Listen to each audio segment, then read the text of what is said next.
Good morning. My name is Beth Andes, and it's my pleasure to welcome you here this beautiful Sunday morning. First, I want to welcome all of you who are joining us live streaming, and I want to welcome any of you who might be visitors. So if you're a visitor today and you feel brave enough, please stand up, tell us your name and where you're from. We'd like to say hello.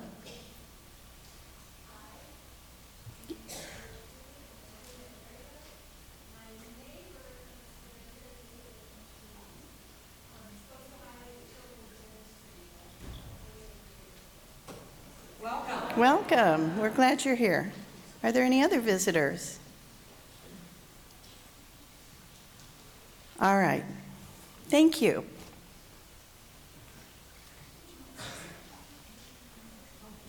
Okay. Sorry. I didn't realize. We have a Sunday Plus lunch today, and guess what, Miss Visitor? It's free for you. Isn't that great? And all of you are welcome to come join us after the service.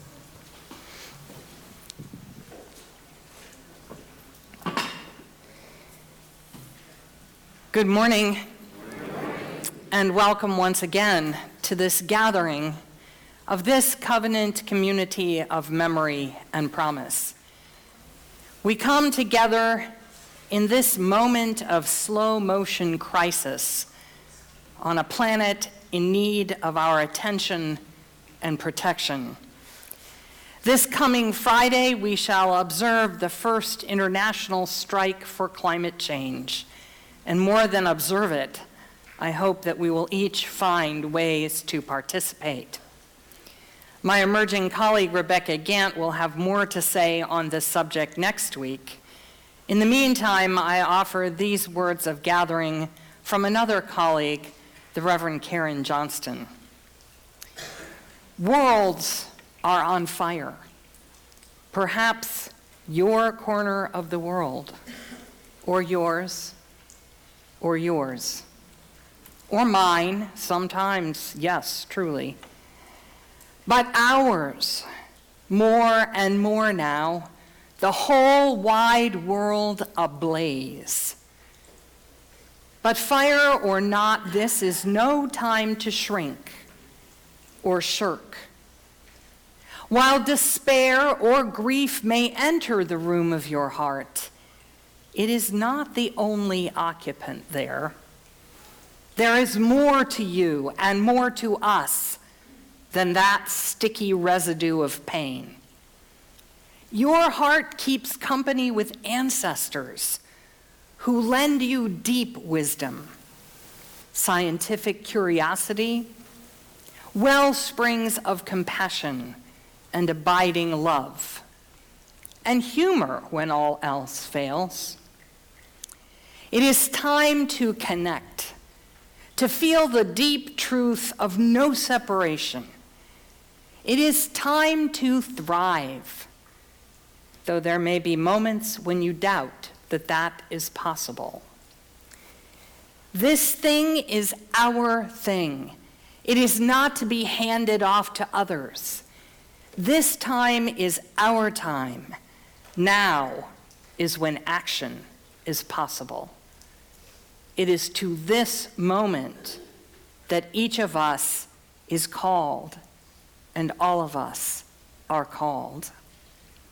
Called to hope as well as alarm, called to heal beyond borders, called to resist, insist, persist, called to hold back the flames. True, everything is on fire, but all is not lost. It is good that we gather together. And so we kindle this chalice flame as a symbol of our gathering.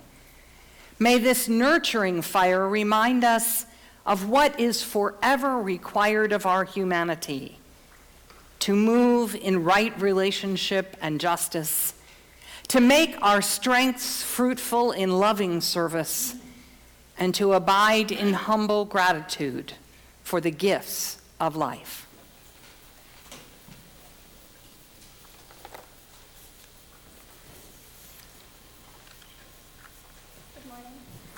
Good morning. My name is Cyan, and I light this chalice for the goal of world community with peace, liberty, and justice for all.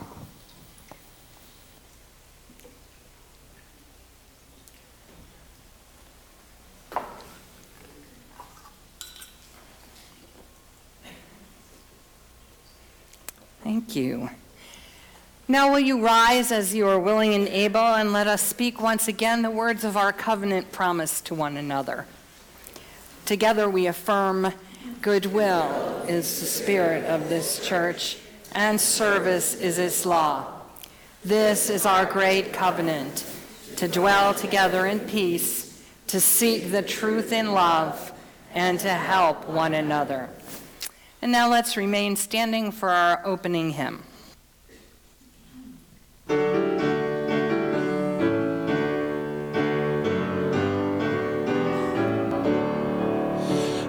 morning hangs a signal upon the mountain crest.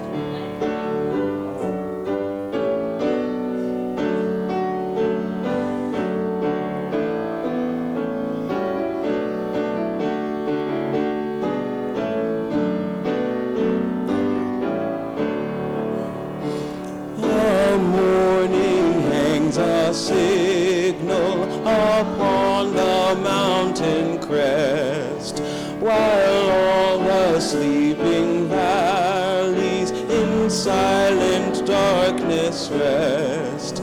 From peak to peak it flashes, it laughs along the sky, till glory of the sunlight on all the land shall lie. Above the generations, the lonely prophets rise, while truth flares as the day star within their glowing eyes.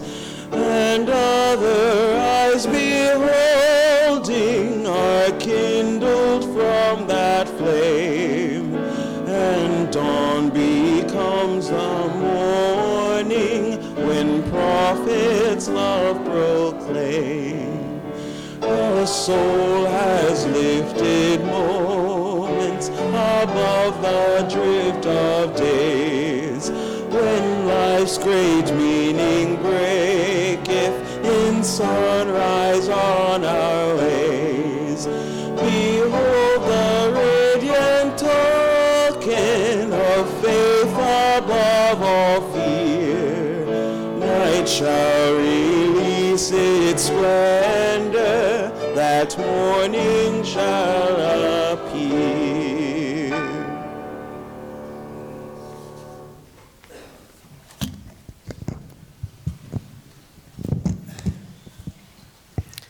Good morning. And once again, welcome. I especially want to welcome all you children and youth who are joining us for a new school year here at All Souls. We're excited about the new curriculum programs we have for you this year. We'll explore our Unitarian Universalist values through stories, discussions, and hands-on experiential activities. You'll have an opportunity to learn more how to live our UU principles in your own lives right now. We want you to explore your individuality and your unique gifts and how to use them to help others. We hope that you will reconnect with old friends and make new friends this year. I know that together you will create a caring community of love, kindness, and respect for each other in your Sunday school classes. And we want you to know that we adults here at All Souls love and value each and every one of you children and youth as a part of our All Souls community. And we also want you to have lots of fun sharing, learning, and growing together this school year. And to celebrate our new school year, we have our favorite storyteller with us, Brother John. And Brother John is going to regale us with stories that reflect our UU values. Brother John has also brought his drum with him this morning. And he will teach all of us the song Harambe, which means united together as one. And then he will lead all of you children and youth out to your Sunday school classes while all of us sing Harambe. So here is Brother John.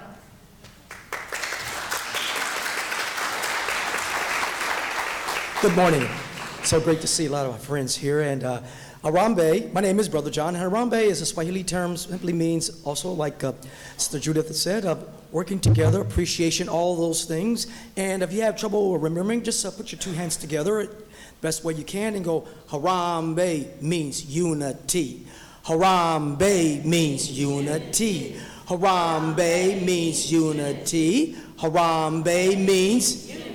There you go. That's your first step. You already accomplished already, the unity.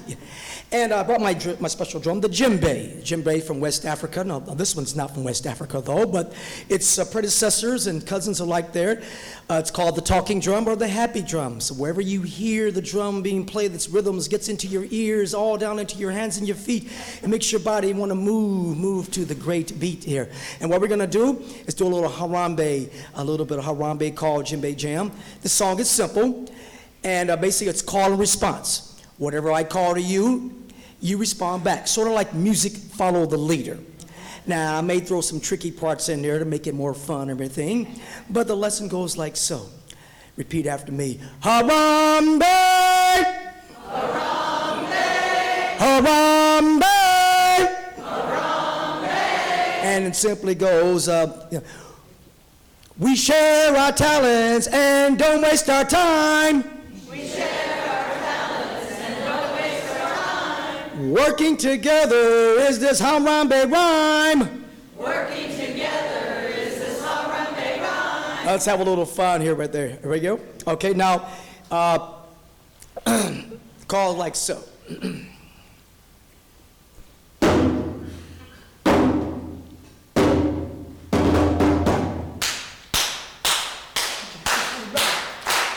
your hands to the beat. Clap your hands to the rhythm. The hands to the beat.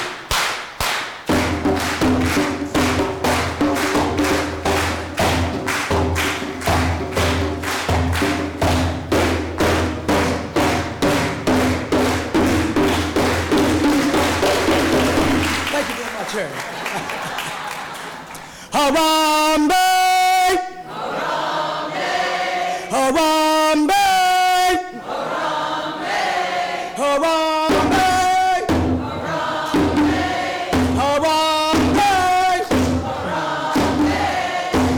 Up our talent and don't waste our time. We pick up our talent and don't waste our time. Working together is this Harambe rhyme. Working together is this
Hi, good morning, everyone.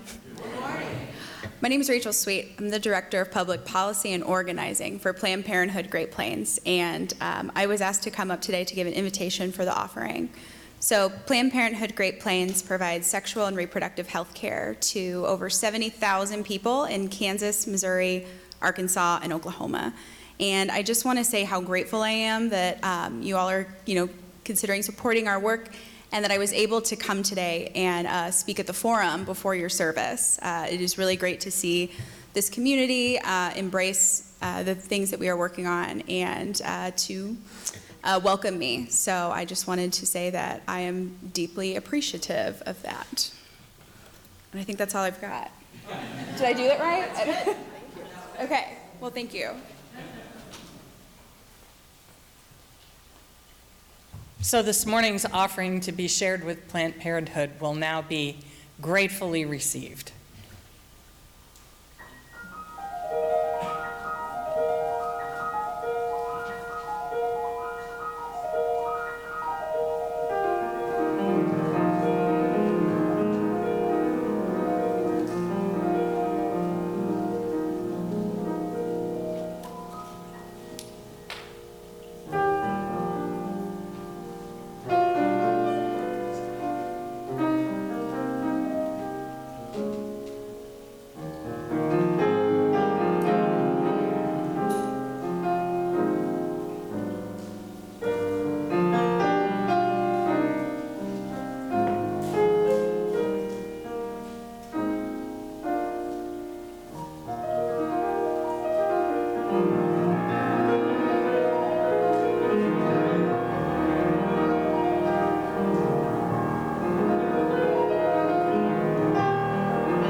A reading from The Atlantic by Derek Thompson. A Princeton University study of interviews with older, low-income men without a college degree in black and white working-class neighborhoods during the years 2010 to 2013 produced some unexpected results. The men in the study desperately want meaning in their lives, but they are in many cases rejecting the social structures that have historically been the surest vehicles for meaning making. They want to be fathers without nuclear families. They want spirituality without organized religion. They want psychic empowerment from work in an economy that has reduced their economic power. They want freedom from pain and misery at a time when the pharmaceutical solutions to those maladies are addictive and deadly. They want the same pride and esteem and belonging that people have always wanted. The ends of millennials and Generation Z are similarly traditional. A Wall Street Journal NBC poll found that for all their institutional skepticism, these groups are more likely than Gen Xers to value community involvement, and more likely than all older groups to prize tolerance for others. This is not the picture of a generation that has fallen into hopelessness, but rather a group that is focused on building solidarity with other victims of economic and social injustice.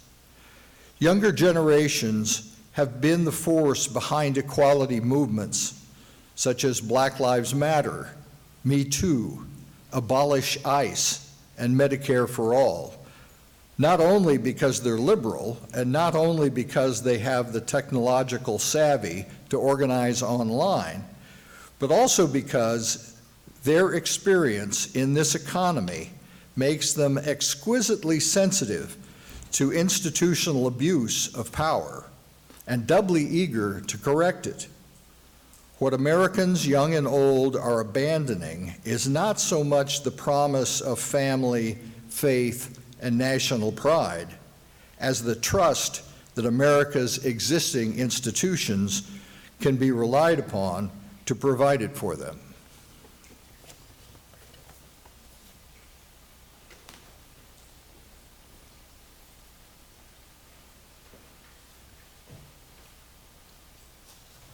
From Spoon River Anthology.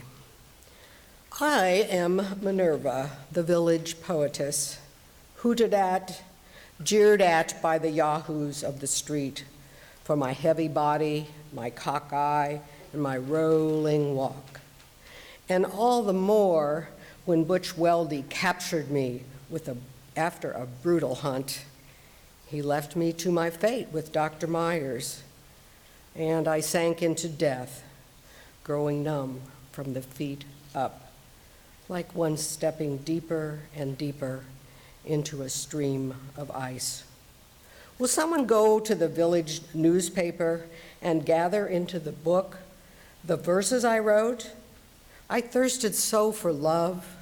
I hungered so for life.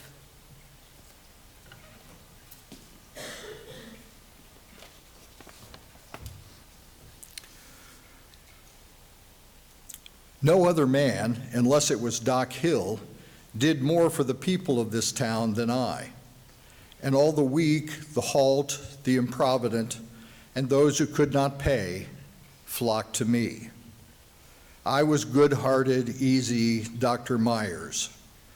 I was healthy, happy, in comfortable fortune, blessed with a congenial mate, my children raised, all wedded, doing well in the world. And then one night, Minerva, the poetess, came to me in trouble, crying. I tried to help her out. She died. They indicted me. The newspapers disgraced me. My wife perished of a broken heart, and pneumonia finished me.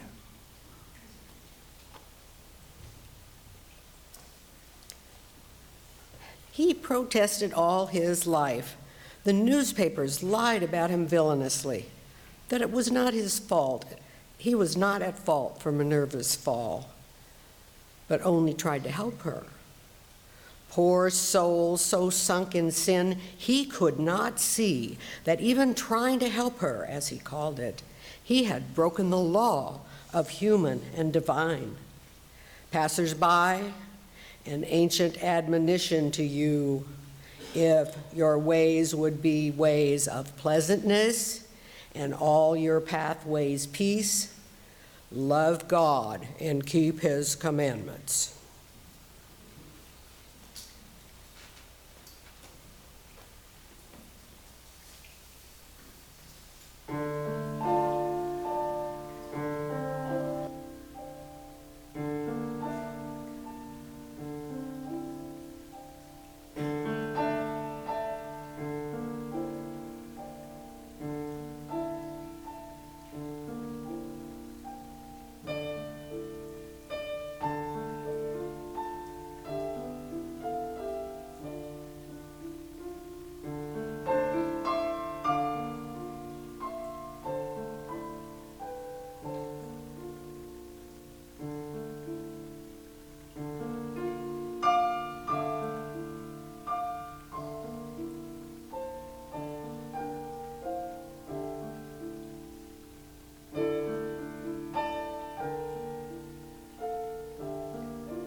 Tell him to buy me an acre of land between the salt water and the sea strand.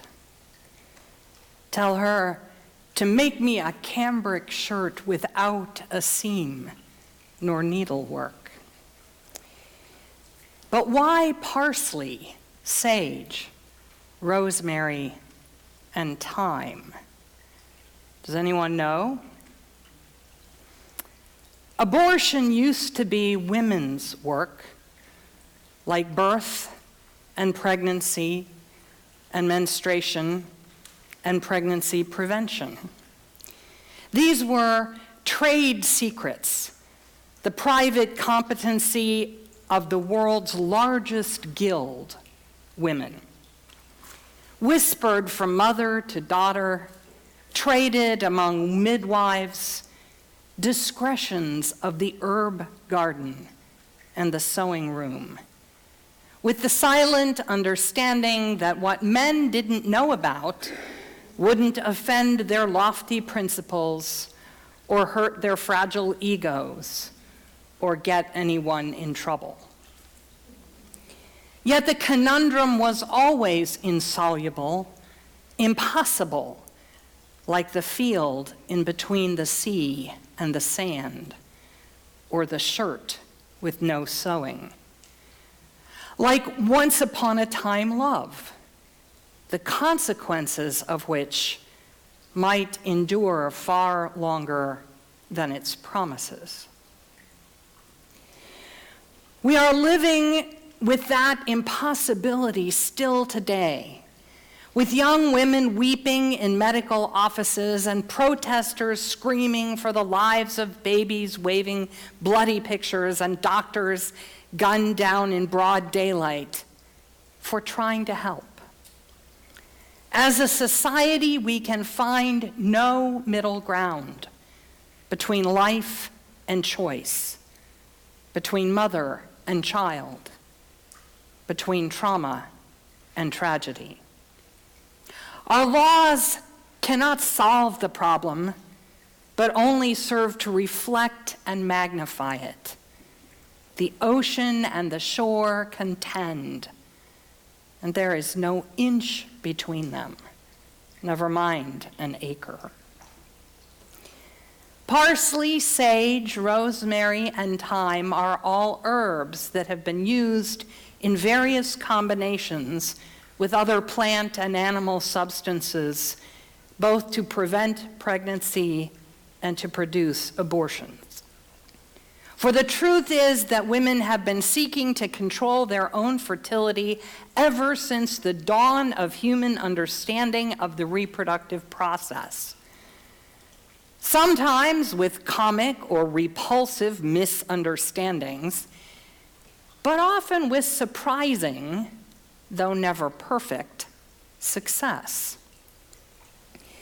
Nature, of course, has a strong hand in this process, and the forces of natural selection privilege those genes that manage to find their way into the next generation. Not surprisingly, there are creatures whose survival strategy as a species is sheer massive numbers of offspring. But this is not the only card that nature has up her sleeve. The investment of resources required for procreation only pays off if those individuals survive to reproduce in their turn, which means that parents who can protect and nurture fewer offspring may be more successful genetically than parents who leave massive numbers to fend for themselves and perhaps all perish. These strategies can be observed in species where pregnant females can respond to a stressful environment, either with embryonic diapause, which holds the fertilized zygotes in a kind of suspended animation until conditions are more favorable for a successful pregnancy to proceed, or with fetal resorption, in which the conception with its proteins and nutrients is absorbed back into the mother's body. Another option is spontaneous abortion, in which the pregnancy ends and the contents of the womb are expelled in response to environmental changes, such as the takeover of a new dominant male among Gelada monkeys.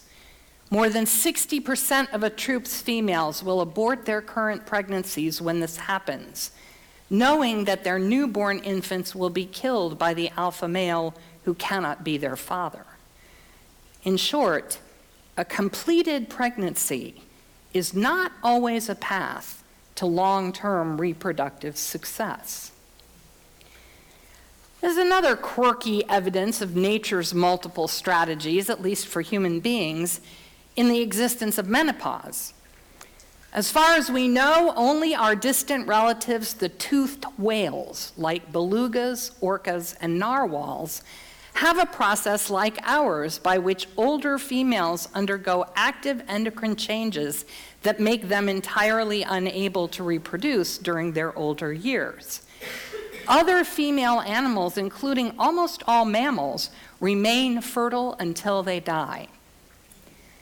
In his entertaining and thought-provoking book, Why is Sex Fun?, historian and anthropologist Jared Diamond suggests that for a social species for whom intelligence and memory are important survival strategies, like Homo sapiens, for instance, the accumulated knowledge and wisdom of elders is more valuable than the chance of their additional reproduction to the community as a whole, and especially for their particular grandchildren.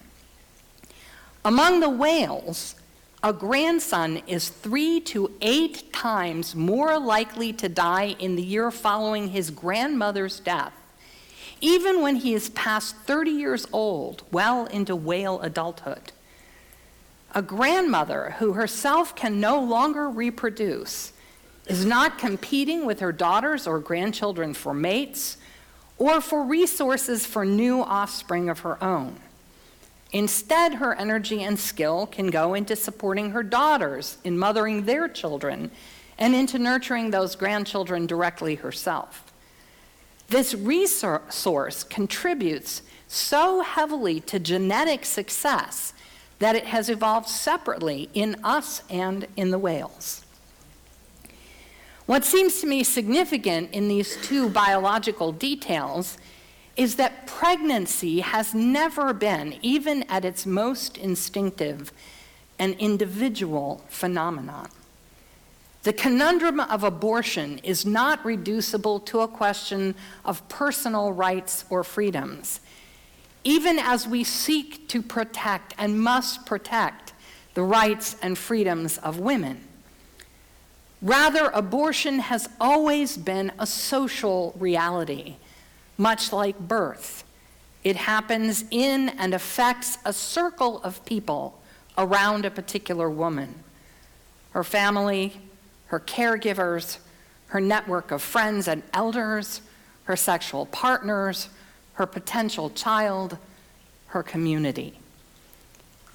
It seems that what evolution teaches us is that in social species, it takes a village not just to raise a child once it is born, but also to nourish gestation and establish the conditions either for successful birth or choice otherwise. For human beings, that process includes the cultural function of making meaning. To know what it means, even just to have sex, is complicated. Is it love or lewdness? Abuse or duty or pleasure? Sin? Resistance to authority or submission? Rape or self-expression? Generosity or lack of self-control? Or hunger for approval? To name only a few of the myriad possibilities. And all of these notions are created social constructs. So too what it means to give birth or to not give birth. In some indigenous American Inuit cultures, literal villages may be dismantled and relocated because of the malign forces supposedly attracted by a woman who miscarries, even if she was not aware of being pregnant at the time. Birth and non-birth have public meanings, not merely private ones. This is why our current struggle is not and cannot be resolved by the mere claim of privacy. The women's networks of European tradition, which I understand have some parallels, at least in Asian and African cultures, had an awareness of female sexuality and fertility choices that were more nuanced than those of the male-dominated public spheres. And it is certainly clear that for several millennia at least, part of the agenda of that public sphere has been to use the social creation of gender identity and sexuality as one of many tools to maintain the power of patriarchal dominance. Women's reproductive secrets were part of a quiet resistance to that dominance, which also wove its own complex subculture that in some ways challenged patriarchy and in other ways enabled it to persist. Today's more dependable medical knowledge and technology would make this all so much more simple if only we had a social consensus about what it all means, which, as anyone who has been paying attention to the news here in Missouri or around the country can see, is not the case. I want to suggest that the progressive project of protecting women from state-enforced childbearing cannot ultimately succeed as an argument between the standalone rights of potential mothers and the standalone rights of potential children, or the claim of privacy. I think we need to lift up the reality that for Homo sapiens, sexuality and fertility are social events with constructed meanings, and we need to be advocates for the meanings and values we understand them to have.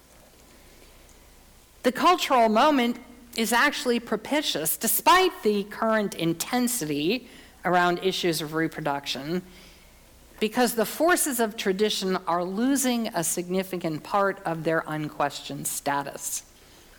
As the Princeton interviews we heard about in the reading suggest, the fundamental human aspirations for pride, esteem, and belonging have not changed, but how they manifest in the structures of nation, faith, and especially family, that's a shifting landscape just now. The thing is, we want connections. We always have. That yearning is bred into us. It is part of what makes us human. But connection is messy, and it requires building meaning together. None of us can create a family single-handed or raise a new generation in utter independence without the support of elders and healers and friends and communities that help us understand who we are and what we are doing on behalf of the whole.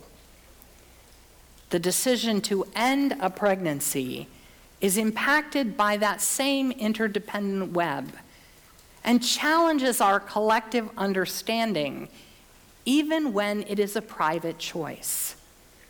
It is our communities that define what we think motherhood or parenthood is, and what supports we offer to those who undertake that task, or what burdens we lay on them, what it means to be responsible or not in the choices that go with those roles. Minerva Jones, the awkward young woman poet of Spoon River, was not isolated in her death from an abortion following the rape committed by one of the town bullies, Butch Weldy. She appealed to Dr. Myers, who had compassion on her situation, but perhaps not the adequate skills for the help that she sought. Dr. Myers' wife speaks on behalf of the town, who judged both Minerva and the doctor as having violated the laws of God and society. What did they know about her assailant? Did they judge him publicly or privately? It takes a village to turn Minerva's story into the tragedy that it became, through the meaning that they collectively made of what happened to her. How might that story have been different if Minerva had had a wise and loving grandmother to confide in? Someone with a long view of life's urgencies and options, who might have judged differently than the Spoon River newspaper. How do we judge, you and I, the traumatized children of our own place and moment? It takes a village to enforce a secret, to create shame, to condemn. It takes a village to share wisdom, to offer options, to respect and encourage and support. It takes a village to recognize parenthood as something more than a private joy and responsibility, but as a public good essential to our shared human future, as well as a sacrificial commitment to the well-being of another person, as a commitment in which we might all share. It also takes a village to make other choices possible, to recognize that at times completing a pregnancy is not the best option, that sometimes the situation is as impossible as farming the space between the beach and the tide, or stitching without needles. Time was when there was a village of women helping each other as best they could, sharing the old wives' tales in whispers, parsley, sage, rosemary, thyme. But today it is time to reclaim our power and our responsibility, the moral authority of birth givers as full participants in the meaning our public culture makes of sex and children and choices. The old empire of patrilineal domination is dying. Its vestiges will be with us a while yet, but its force is spent. What shall we have instead? Maybe this time start with the women's wisdom, with listening, with compassion, with care, above all with connection, with a concern for the well-being of the future as it is shaped in our midst. The great liberal religious educator Charlotte Perkins Gilman once wrote that to have the central question of theology be, what will happen to me when I die, was a form of posthumous egotism. More mature and enlightened, she felt, was the religious question, what needs to be done for the child that is born? A form of immediate altruism. Both of these questions were entirely collective in her mind for every member of the community to ask themselves and each other. What do we owe to the future that we share? Another child is not always the best answer. Sometimes in society as in nature, an alternate path is better. That too is an event that has impact on us all, and whose meaning we culturally help to define. That choice difficult and dangerous as it has often been, has nevertheless been made since we first became reflective, intentional creatures. It is a choice made sometimes with assurance and sometimes in defiance, but more often in regret and sadness. Just as we must all be the village that sees and guides and loves the children growing among us, so let us also hold in tenderness and dignity the stories of those who choose otherwise, and the skillful hands that give them help and care. The connections that we crave, that nurture our humanity and make us whole, are only possible as we undertake obligations to each other. The point is not the freedom to do whatever arbitrary, selfish thing that suits you. The wisdom of women has never been about that. The freedom that best becomes us as rational, caring creatures is the ability to choose what serves the good of our shared future. In the village, which understands and honors that knowledge, we shall realize that every decision happens in a web of connection, that we belong to one another, and that none of us is ever entirely alone. Will you stand and sing?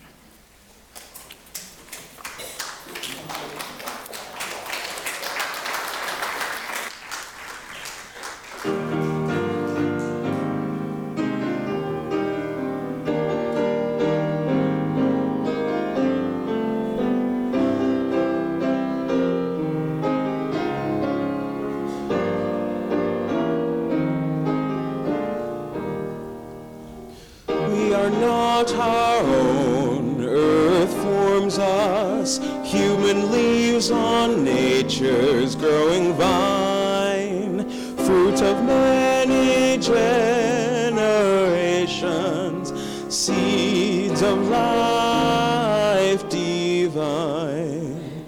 We are not alone, earth names us, past and present, peoples near and far, family and friends and strangers, show us who we are. Therefore let us make thanksgiving, and with justice willing and aware, give to earth and all things living liturgies of care. Let us be a house of welcome, living stone upholding living stone, gladly showing all our neighbors we are not our own. We extinguish this flame, but not the light of truth, the warmth of community, or the fires of commitment. For all these we carry in our hearts and minds until we are together again. The Afrofuturist author Octavia Butler once described her best aspirations in these words: I am living a life I don't regret, to avenge the suffering of my ancestors, to earn the respect of future generations, and to be transformed as a person in the service of the work. I am attending to the crises of the time with my best self, and I am part of communities that are working intentionally to learn from the past and to imagine and create the future. So may it be.